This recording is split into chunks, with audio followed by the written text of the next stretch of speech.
Hello, everybody. Greetings to all. Welcome to the Snooker Hall podcast. I'm Dan Murrin.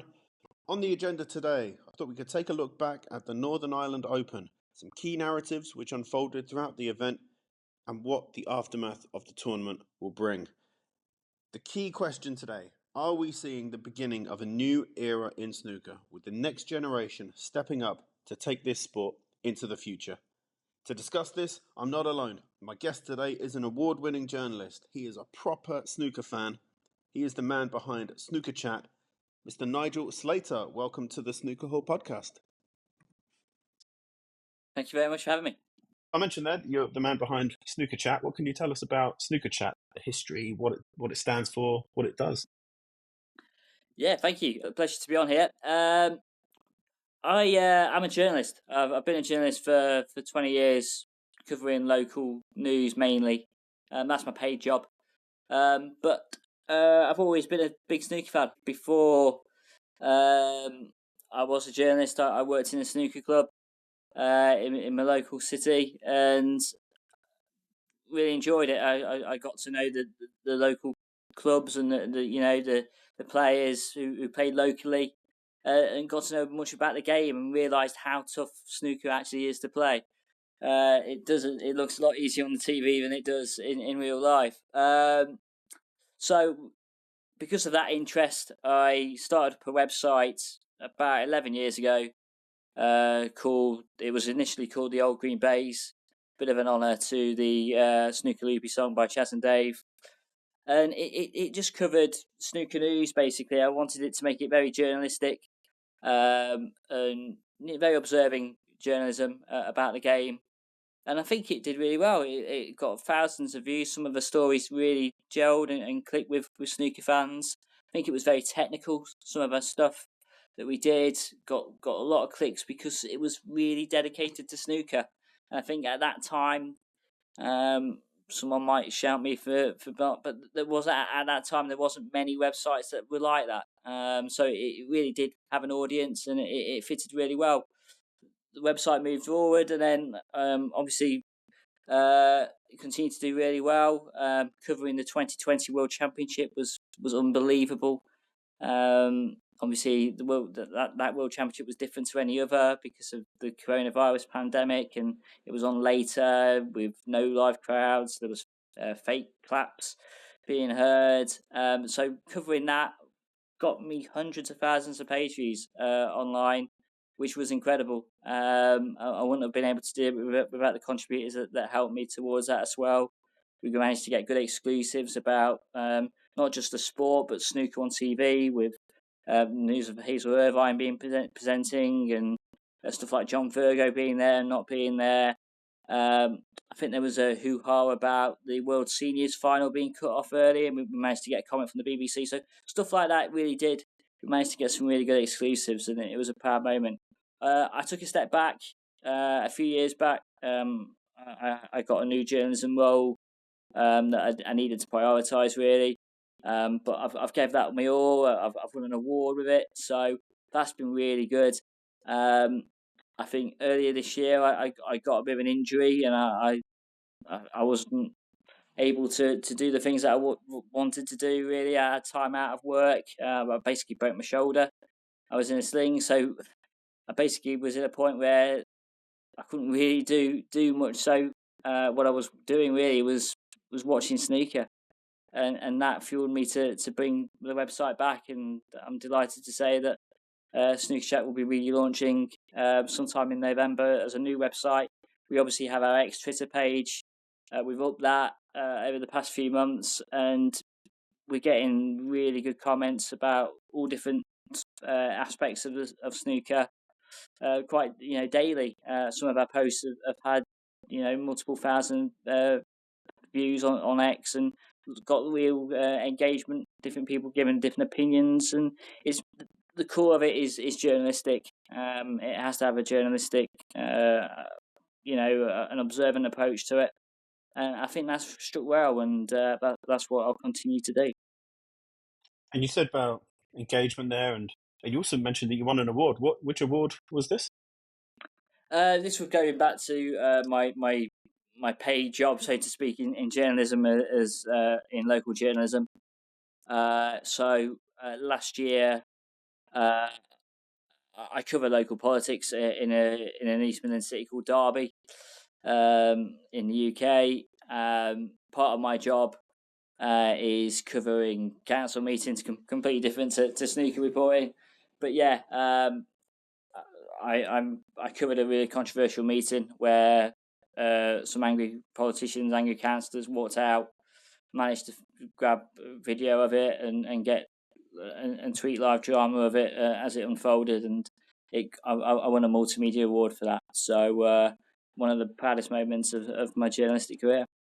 Congratulations. But thank you, and that just spurred me on to really go, because with the X page that we've got on Snooker Chat, we've got a great platform. We've got thousands of followers, and it surprised me really how much people just like to talk about snooker. It's quite a niche sport, but there's a really nice community feel on X with snooker. There's a lot of regulars that we have that tweet back to us and posts and stuff. So there's a really nice community spirit there on X, and I feel that's really nice, I think. And if we can build on it and bring back snookerchat.com within the next few weeks, that will obviously be the main part, and then we've got the X side of it supplementing that really nicely. So it's exciting times. And well, you mentioned that you injured your shoulder there. If you were playing snooker, shoulder injury maybe is the worst injury to have, possibly. But based on that, I've not played snooker for a while, so yeah, I should imagine so. Yeah, it was my left shoulder. So yeah, I could imagine if you injured your shoulder in snooker, you'd be out for quite a while. Not great, because you obviously have to reach and flex them shoulders to play your shots. So yeah, not the best injury for snooker, is it really? and are you any good at snooker? And what's your high break? Depends what you mean by good. Well, I think the high break question will answer this. Put it this way, I won't be joining the World Snooker Tour in the next few years, put it that way. My highest break is 22, and that was a clearance from the brown to the black, which I'll probably never do again. But I was very proud of doing that. Honest, yeah. Yeah, 22 is my highest break. That's probably very small compared to some of your other guests that you've had on, but it's one of my most proudest moments playing the game.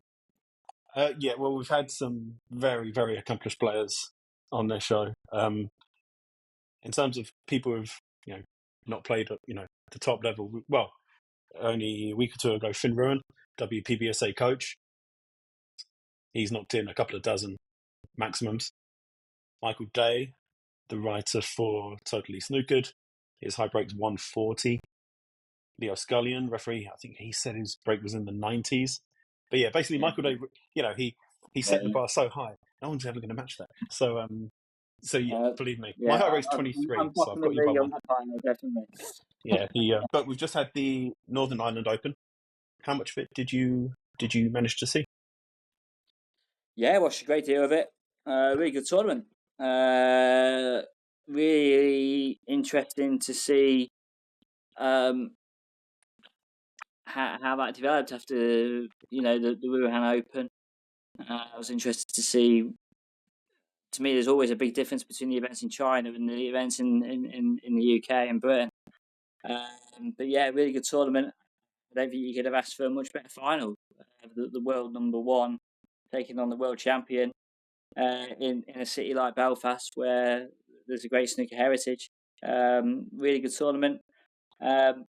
Kyron fully deserved the win. He played wonderfully well. I was very impressed with him, not just in the final, but in the semi-final and the quarter-final. He really did look in the groove. He looked like the world champion he is. And a great tournament, and hopefully snooker will continue to go to Belfast. I hope so, and I received an email, and I will get through the emails probably over the next week or two, I will do a correspondence episode to catch up on those. And one of them is about there are two of them now about fans wanting the Northern Ireland Open to remain on the calendar. But in the past, it's been a good tournament for Mark Allen. He's won it twice, his home tournament. He's, the local hero, you'd say. Mark Selby went out early this time. And this is the first right-handed winner, if I'm not mistaken. They've all been left-handers. So Judd Trump, Mark King, and Mark Williams is the other one. Yes, that's it. But Mark Selby went early. Mark Allen went early this time. Gary Wilson went out early again this time. He's had, like I say, he's been out. Selby was a bit of a shock, wasn't it? Because he obviously won the British Open, and he played so well in that British Open final against Higgins. But I don't think Selby played much since that final. He obviously didn't play in the Wuhan Open. That's right. Yeah. So there was probably he's probably had a game time. It was a surprise he lost to Louis Heathcote, but yeah, I don't think we could take too much into that. I think he might have just had a little game time there. I think if he played in the Wuhan Open, he probably would have been much sharper, but he obviously hadn't qualified for that. So yeah, was a surprise, but I think we'll see Selby come back sooner rather than later. I agree. I think he will. I don't think that British Open title win was a fluke. I think he will challenge for more titles this season. He's so good. I love Mark Selby. I think his attitude towards the game, I know there were suggestions that he might give it up and he might retire, and he'd be such a loss to snooker. He's such a gentleman. All right, he's not, his style of play isn't everybody's cup of tea, but you know what? No one can question his commitment, and his contribution to snooker overall, not just in terms of success, but what he gives to the sport as an ambassador. Totally agree. I love watching Mark Selby. His snooker brain is absolutely wonderful. He comes up with the shots that, let's get it right. People won't say Selby's the most exciting player in the world, but he is one of the cleverest snooker players that's probably ever played the game. His shot selection, the way he goes about the game, it's no surprise that he's one of the most successful people to play it. And I've interviewed him once on the phone. He was very knowledgeable, very open, and I think he will go on and win a lot more. I think there's another World Championship in him. That's for certain. I agree, and I mentioned that maybe I'm going to say this is controversial. This might annoy some people, and people might. Anyway, let's just say it. I said that maybe Mark Selby winning the British Open isn't a fluke, and I don't think it is. I think he's more than good enough to challenge for tournaments. I'm going to say that Neil Robertson, yes, he won the English Open, but he's not really playing that well, I don't think. He had a good run, and I was there in Brentwood. I watched that final, and he was 7-1 up, 8-2 up, but Ruiza did really well to come back. Neil couldn't get a look in. He couldn't force the issue, and in the end, in that frame that he won, he got a big fluke, and that gave him the chance to win the crucial frame. I'm going to say it. I don't want to say it, but was it a fluke? Is he really playing that well? I don't think it's a fluke. I think Neil Robertson, like Selby, is one of the finest players to have played the game. He got to the quarterfinals of the Northern Ireland Open. He lost his match, was it 5-4 to Pang? So he was one match away from being in the semi-finals. If you go to the semi-finals of a tournament like that, that's a good run. He didn't really back up his English Open win immediately after that, but he did. He got to the quarterfinals and lost the deciding frame, in which Pang played brilliantly. Took his chance. So if Neil Robertson had won that frame, he would have played Kyle Wilson in the semi-finals, and that would have been a fantastic match to watch. And who knows what would have happened in that? So Neil Robertson's won over 20 ranking events, has he? I don't have it in front of me, but I think it is. I think it's 23 or 24. he knows he's a winner. He knows how to win. Let's be honest, Ruiza came back because he had, well, in my view, he came back because he had the freedom to be expansive. He had the freedom because Robertson outplayed him in the opening session. That gave Ruiza the opportunity to just go out and attack. I think we were very impressed with Ruiza. The way he did come back, and we were starting to think, hold on, he could actually turn it around here. It was so impressive. But Neil Robertson was the better player in the English Open. He deserved to win. He will be disappointed that he's not really followed that up with another final or another semi-final yet. But he is much improved to the Neil Robertson we saw last season. What happened last season, obviously only Neil Robertson will know, but this guy's a winner, and it wouldn't surprise me if we saw him on the winner's pedal again this season. I know it's a controversial thing to say, and people might laugh at me, people might vehemently disagree. Some people may disagree in not such a respectful way, so thank you. But it's I know there's something. I think something has changed, and I watched him in that final, and I know it's often called the containing safety shot. I call it a dump safety shot because I think containing suggests that I don't know. I think containing is too kind a word. I think it's the most depressing shot in snooker, in my opinion. Just leaving the ball, the cue ball, underneath the reds almost. Because you've got a minute or two of nothing afterwards. And he played that shot a lot. And I don't know if that was just a deliberate tactic or whether he had no confidence in his long-range safety. I'm not sure. But I don't think he's quite back to where he... Well, I don't think he's anywhere near back to where he was. No, I think he's still got work to do to get back to them kind of levels he was at. But, his... Let's be frank. He's won an event this season, and he's got to the quarterfinal, lost a decider. Could have easily been in a semi-final. If Neil Robertson won that quarterfinal, we'd be saying, well, hold on, he's having a really good season. Won the English Open, he got to the semi-finals of the Northern Ireland Open. So I don't think it's a fluke that he won the English Open. He won that because he was the better player.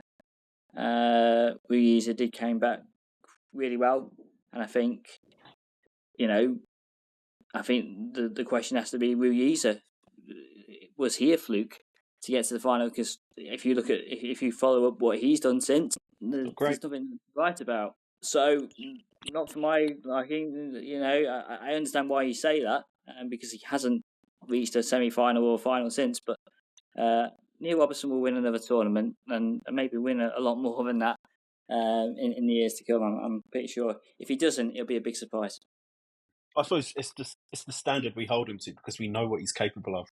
And I think everyone expects him to. And I expect him to get at least close to where he was. And I think he will. But it shows how reactive, and maybe I'm being fickle. That wouldn't be a surprise. But maybe I am.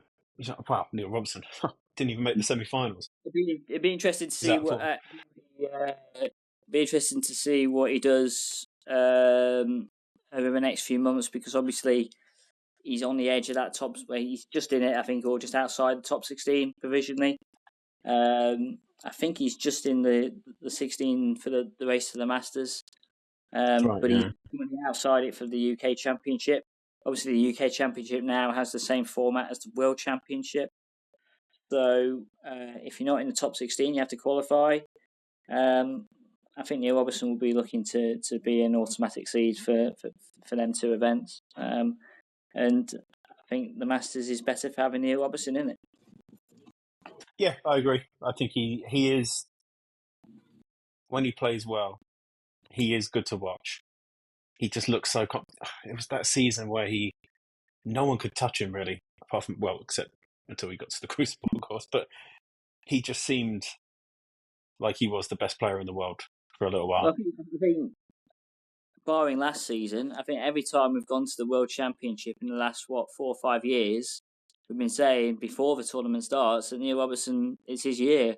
It's never quite worked out for one reason or another.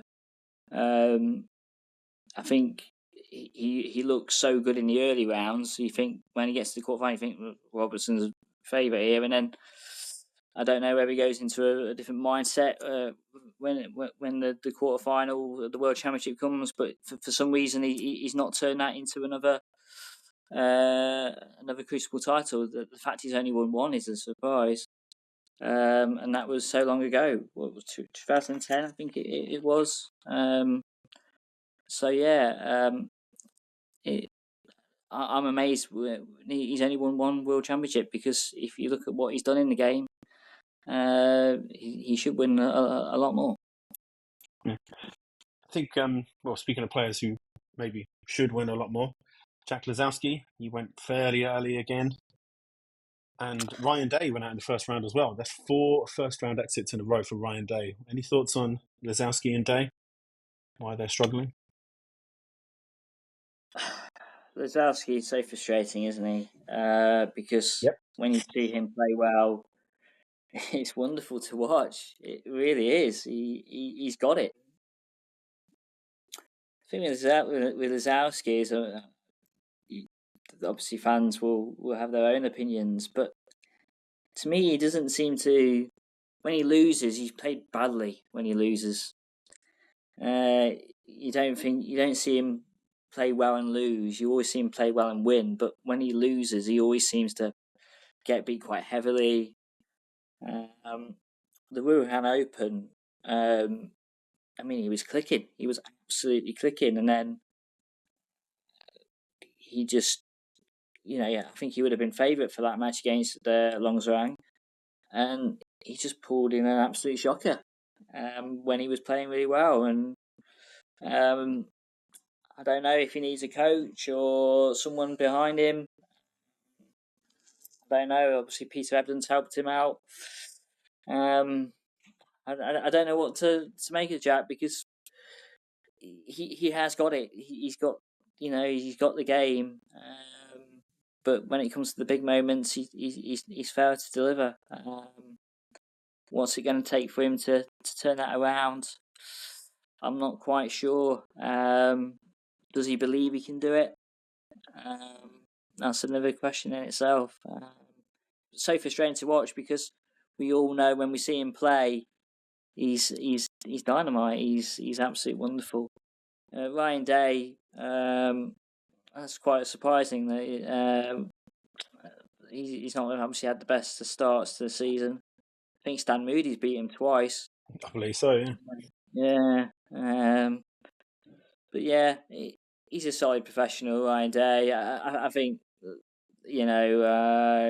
he's always around that top 20 area in the rankings, isn't he? And he will turn that form around. He's been there long enough. He knows what he needs to do, and he'll come back. With the this thing you mentioned about Jack Lazowski needing a coach, yeah, I know. I don't think he's working with Peter Ebdon anymore. And it came up. I was speaking with Dave Hendon on the Snooker Scene podcast, and I've been fairly critical of Jack and his, not flakiness, but his lack of killer instinct. And just before I spoke to Dave Hendon, it was one of Jack Lazowski's quotes was that maybe I'm misconstruing it or maybe paraphrasing, but he's unbelievably happy. And I believe I mentioned it last week as well. That's obviously the most important thing. What do we all want in life? Happiness. And if he's happy, good for him. And he's happy with this life, absolutely fine. You can't knock it. But will he regret not capitalizing on this talent? You never know. And if he does, that's his life. But it's just that there is that lack of killer instinct. And I've mentioned before that I think he's too easily bullied in matches. I know Gary Wilson tried it last year. I think it was at the Welsh. Tried to, I don't know, they're in a deciding frame. And Gary, did you foul that green there, Jack? And Jack was like, well, no, but if it solves the situation, you can have the 4 points. No. You're in a deciding frame. It's really close. Those 4 points could be key, and you're just willing to give them away because you don't want to argue your case when you're right. And Mark Allen tried it again previously in a free ball argument, and Mark Allen was wrong, and he was wrong to criticise the ref and argue with the ref for 5 minutes. But Jack backed down. It's like, no, you need to fight your corner, especially when you're right and you are justified in your argument.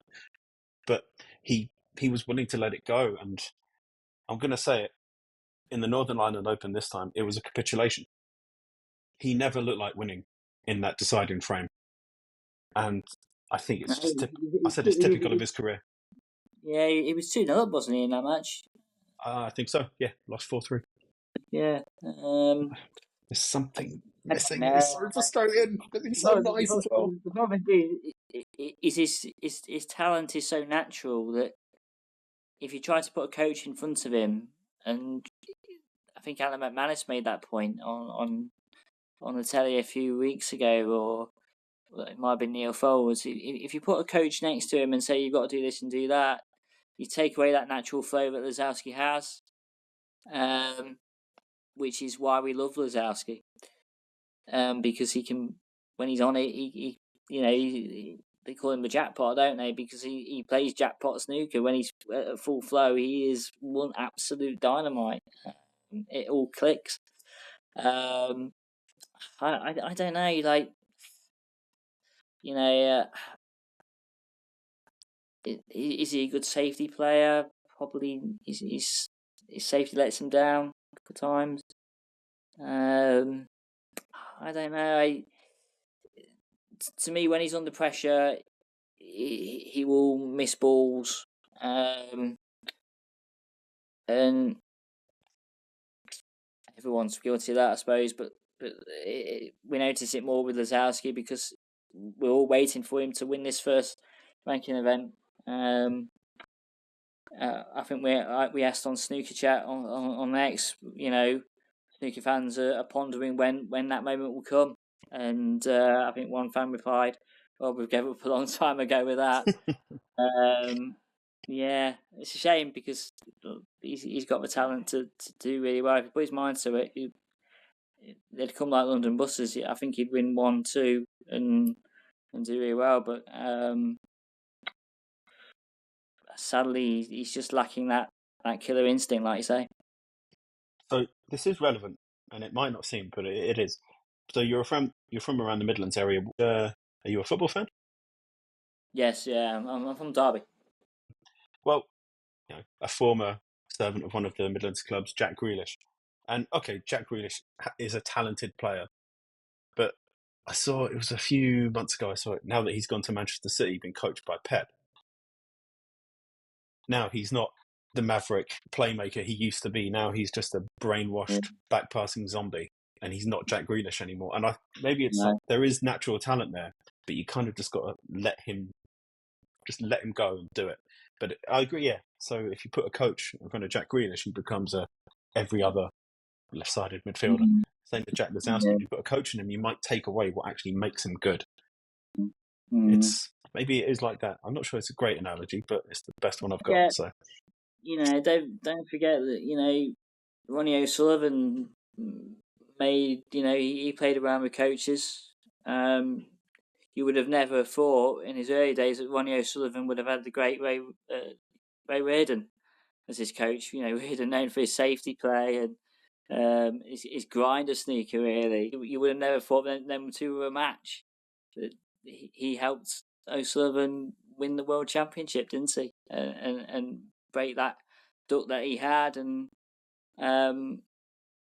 it turned out to be a wonderful partnership.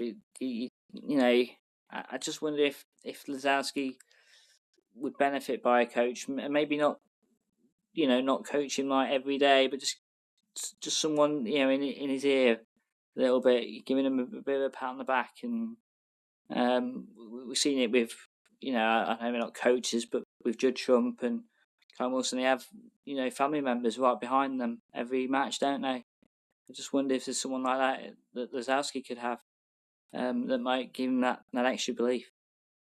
Yeah, because in terms of personality, I mean, He's everything a face of snooker should be. He's a young guy. He's got great personality. He has a good sense of humour, and he's actually talented. Like, on paper, he is the perfect role model for kids. But yeah, Definitely. I hope it comes good for him. I really do. He appeared on BBC Sport, didn't he? When during the World Championship, I think him and Judd Trump did like a double act, in doing punditry and stuff, and it worked really well. And he came across really well and engaging, just giving snooker a bit of a youthful look, and he's a great role model for that. And yeah, I think he's got a great future in the game, certainly in the broadcasting department, because he's, like you say, he's got the looks, he's got the makeup put for it. But I think he'd like to win a ranking event or two. Now, I'm a big believer in, not just on this podcast, in my work life, in my personal life, just in life in general, that segues, you roll with them. So you mentioned Judd Trump. Judd Trump made the final against Kyron Wilson. As you said, the world championship winner versus the world number one. Like, this is a blockbuster final. This is what we watch snooker for. These are, for me, they're the two highest performing players in the game right now. I think it's maybe the final we all wanted. Maybe the local fans might have wanted Mark Allen, but no one would have complained about this. But this is 2 finals in a row now that Kyron has got the better of Judd. And I've seen it on Twitter, and I've seen it here and there, and people mention it. Does Kyron have Judd's number now?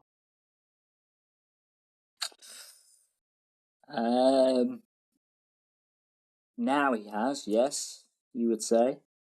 But I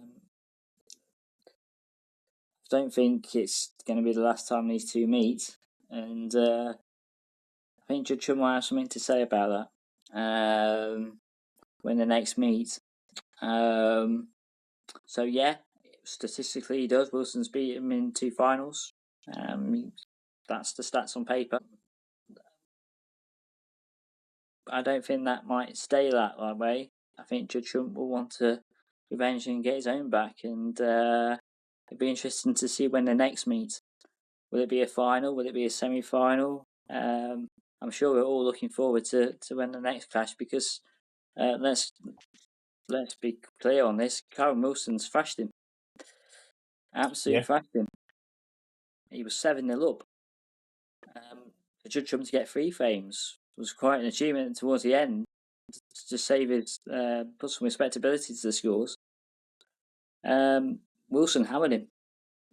It wasn't the case in the previous final they played. It was a much closer game, but in this Northern Ireland final, Wilson absolutely was ruthless and took him shreds. Now, I'd be amazed if Judd Trump wanted to leave that record out there. I think Judd Trump will be after revenge when the next play, and it will make for very interesting viewing. It's a scary thought, isn't it? Judd Trump, like, he's good enough anyway. I think he's the most complete on-table player in snooker at the moment. But imagine him with extra motivation, and if he ever were to have a chip on his shoulder, this might be the reason to have it. Judd Trump with something to prove. That's a scary thought for the rest of the tour, because he's good. Yeah, I say he's good enough anyway. Right, he doesn't need the Michael Jordan. I need to beat this guy. That kind of. Talking to on we put it on X on our page that I think it was yesterday or the day before, but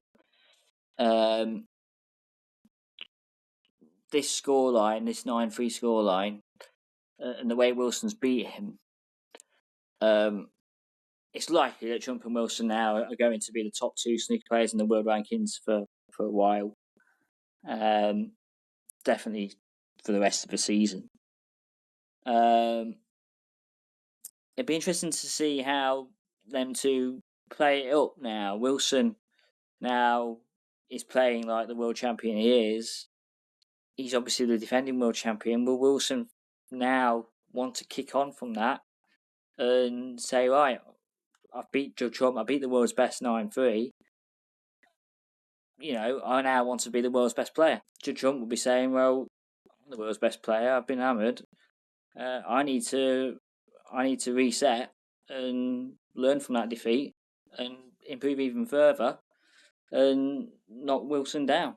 I think it'd be. We were talking about this rivalry, this Trump Wilson rivalry. It's got an extra gear now because of the way Wilson's absolutely hammered him in Belfast. If it was a quarter final or a semi final, we'd probably think nothing of it. But on the big stage, Wilson's gave Trump a hammering. And I suppose the key question of this episode is, and this doesn't happen over one event, this happens over the course of, weeks, months, maybe even a season.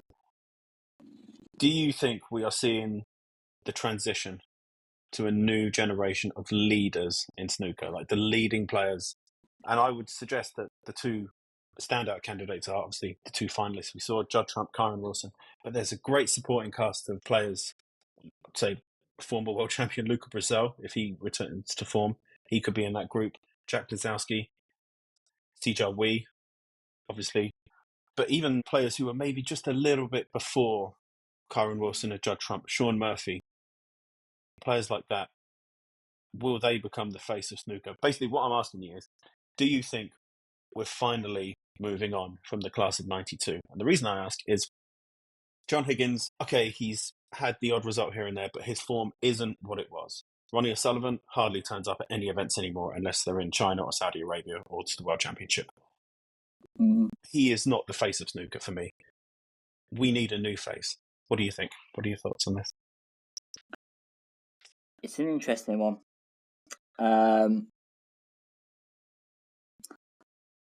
You talk about a new era. Let's be honest. Judd Trump's been the best player now for 3-4 years. So it's not enough. We're not seeing anything new here. Judd Trump has dominated snooker for 3 or 4 years. 1,000 centuries. Judd Trump is. I wonder how many centuries he will end up in his career. I think that's scary because obviously O'Sullivan has got 1,200 odd. He's coming to the end. Judd Trump's just hit 1,000 and he could play for 10 more years. Easy. The numbers are quite scary. It's not just in century base, but in terms of the number of ranking event titles he could win. He's certainly got time on his side, Trump, to break all kinds of records. Kyron Wilson, yes, in a way, he is kind of new. He's getting better. He is the world championship. I think his first ranking win was 6-7 years ago. Shanghai. So he's been a winner for quite a while, Kyron. He's not just come out of thin air. Is it a new era now that he's winning? I don't think so. I've made a note of before this podcast was recording. I made a note of the top 16. And I've noted their ages. So Judd Trump, I'll go in order, tops in 1 to 16. And I'll give you a few others, selected others outside of that. So Judd Trump at top, he's 35 years old.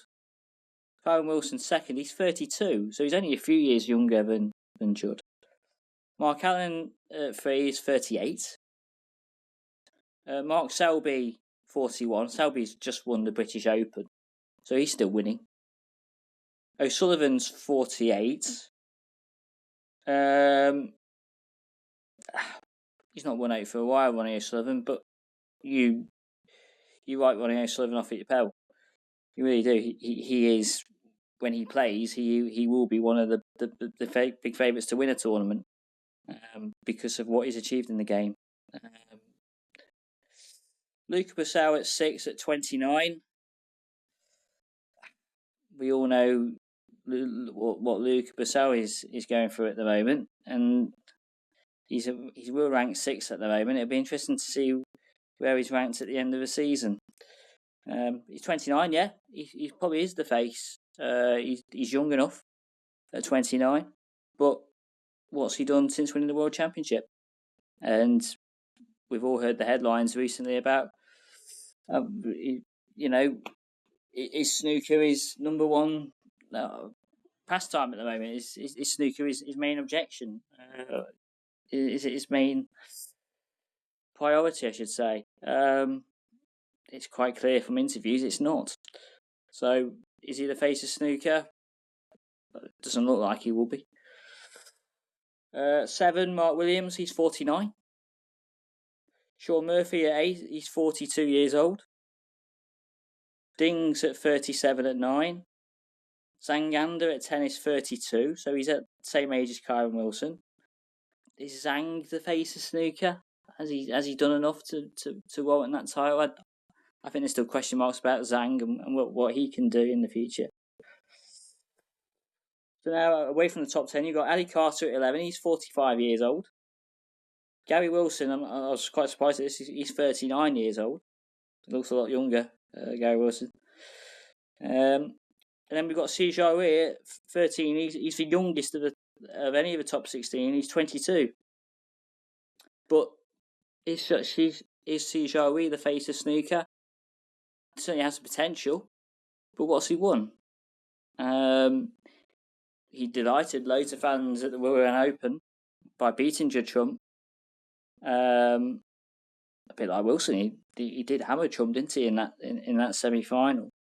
But then he didn't follow it up with he lost in the final. So,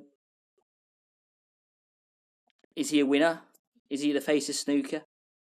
Are we seeing a new era with him at the top? Well, he's got to win something. I would say before you can say that. You got John Higgins then at 49. 15, Jack Jones, who is a strange player, really, Jack Jones, because his achievements really have been at the Crucible. You take the Crucible away, I don't think you see Jack Jones in the top 16. And then you've got Tom Ford, who's 41. You know, he's done really well. He's been a consistent performer over the last few years, but I'm being a bit long-winded here, but you asked the question, is snooker going into a new era? The ages and the stats, what I see, no. I don't think we are. I think we just... it wouldn't surprise me if Mark Allen won the next event, or Mark Williams, or a Ding. And these are players that are much older, I'd say, than Trump and Wilson. Other selected players and their ages, Jack Lazowski's 33. So if he goes another couple of years without winning an event, he goes into his late 30s. New. I'm surprised he's 39. And we say that he's got the great talent to do really well. Barry Hawkins, 45 years old. The players that I would look at are those who are in their 20s. Can they break through and start winning? So the ci Zhao's, the Luca Basells, even though he's 29. Got a couple of other players here. Pang, he's made a final, I think, and got to a couple of semis. That's right, yeah. And he's 24 years old.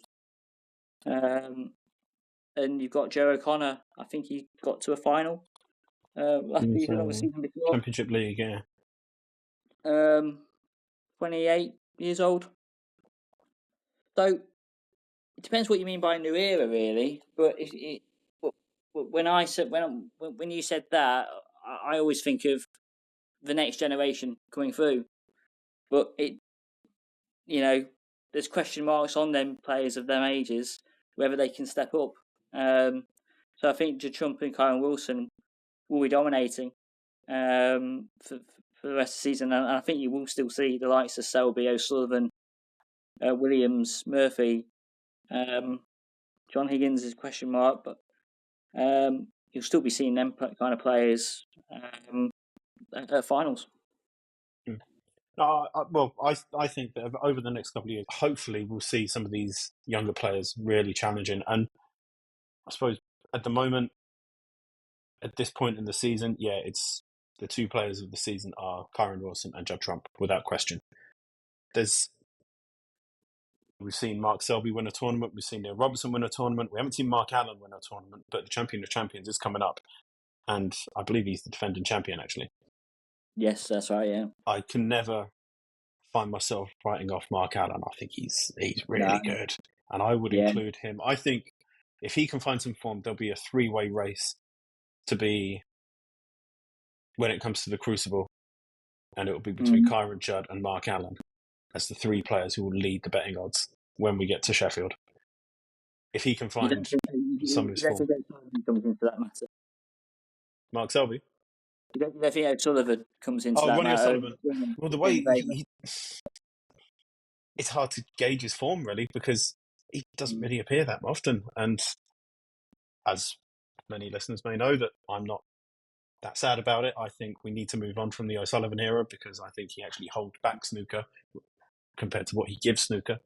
But it's really hard to gauge if he's playing well or not.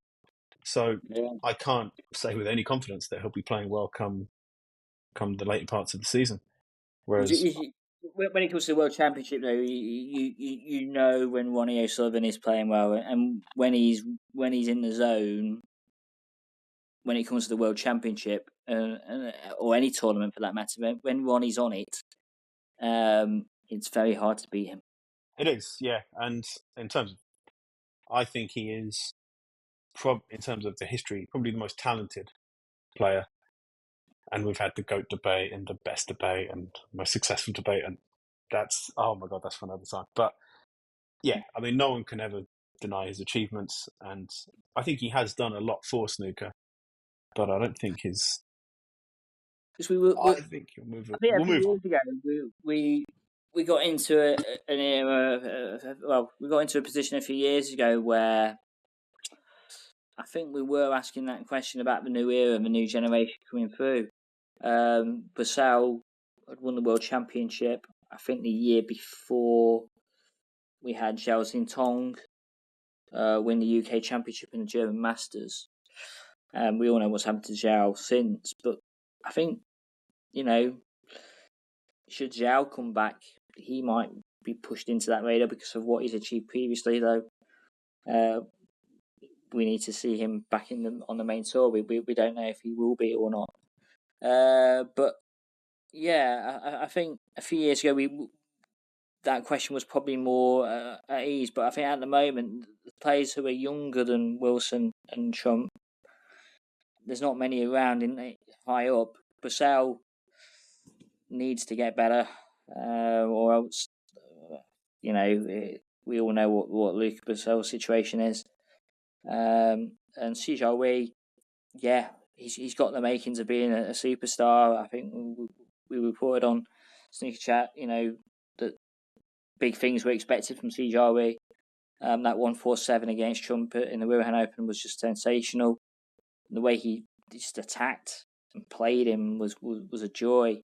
But there is just that little bit about C that when frames get a bit tactical, does he have a nous to win the frames that you need to win to be a winner?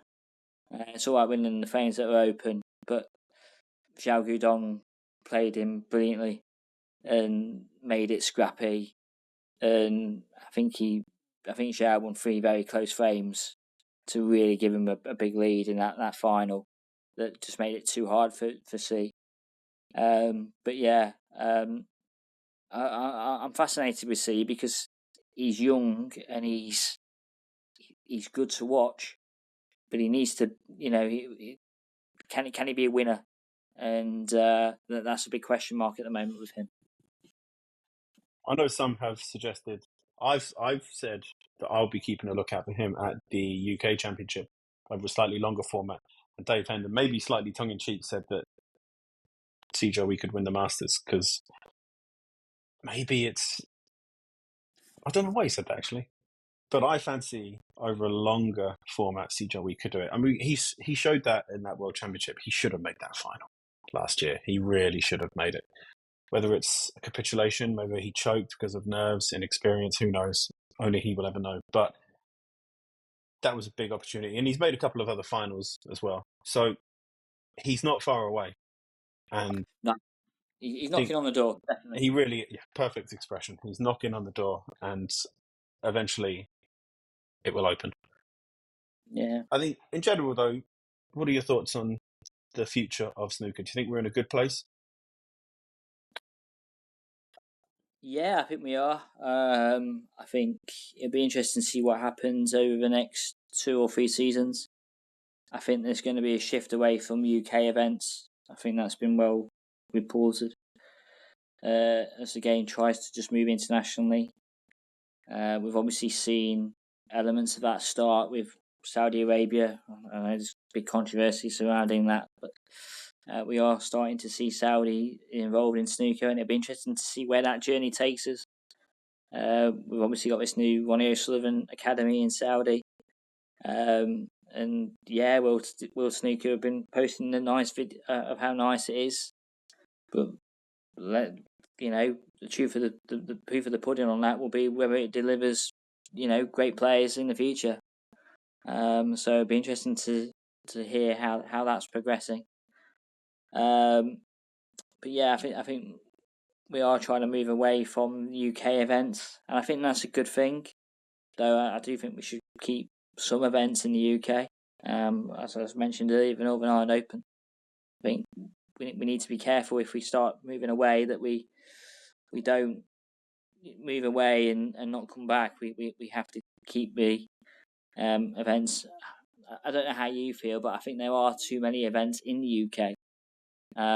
When we have a World Snooker Tour, is it really a World Snooker Tour? Because it's mainly UK and China, really, with Saudi and a bit of Germany thrown in. It's not really a world tour, I don't think.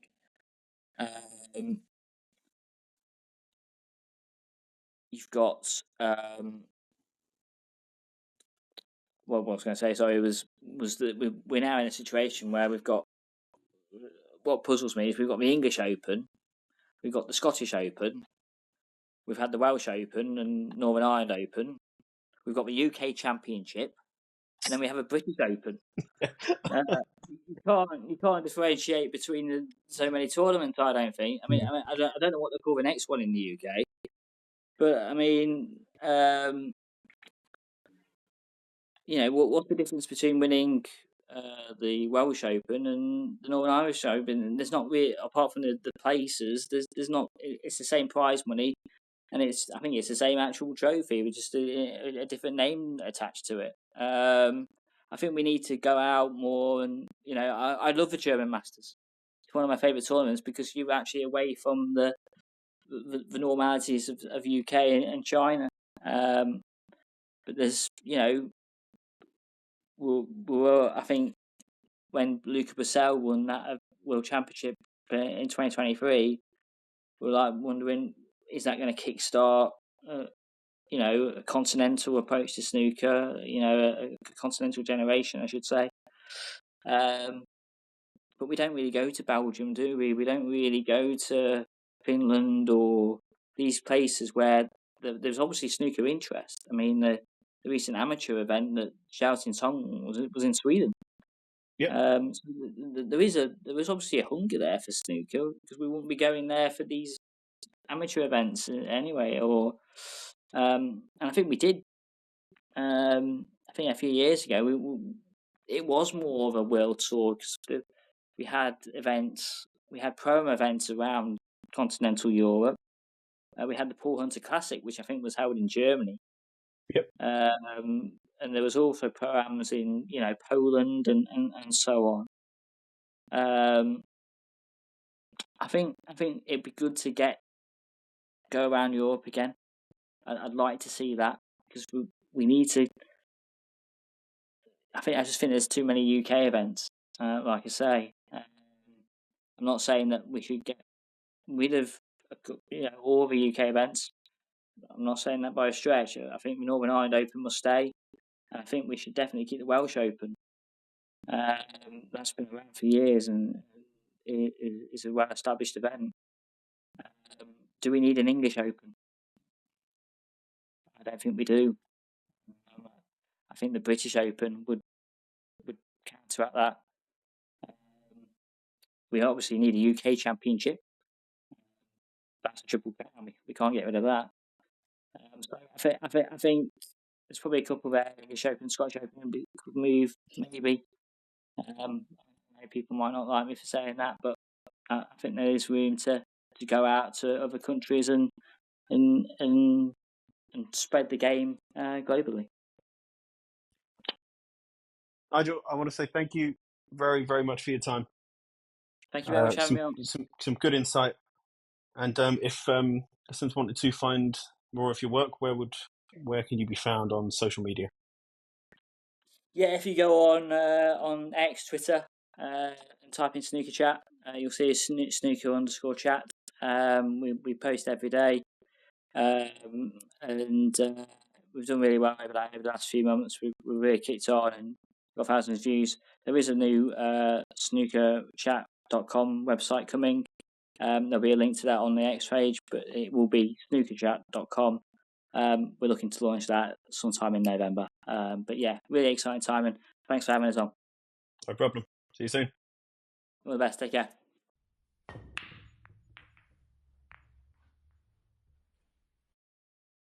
Thank you again to Nigel Slater for joining me on the Snooker Hall podcast. Next week, I will meet with the head of Q Stars, John Hunter. John will give us a closer look at how the youth game works, how child prodigies are spotted, and how talented youngsters get a fair shot at a career in snooker. If you have any questions for John about this, please send them in. The email address is contactus@thesnookerhall.com. I'm really looking forward to finding out more about this aspect of the sport. There is some snooker action going down today. The final rounds of qualifying to determine who will make the trip to the later stages of the Scottish Open. Gary Wilson is the two-time defending champion in Edinburgh, but he has not hit anywhere close to those heights so far this season. But that all could change. There are a few weeks before he and the other top-ranked players enter the fray. That event comes to a conclusion in early December. The International Championship in Nanjing is next on the calendar. Zhang Anda is the defending champion there. Like Gary Wilson, and as I predicted earlier in the season, he has not been playing at the same level this season, and his year so far has been kind of forgettable. The Champion of Champions follows soon after, an elite field of top players. It's always a fun event to watch, and a lot of players target this event as one they really, really want to win. It's going to be a blast. There's a lot of snooker action to look forward to in the coming weeks and months. That is it for today. Thank you for checking out the podcast. Thank you for listening. Keep your views and your stories coming in. And until next time, take care.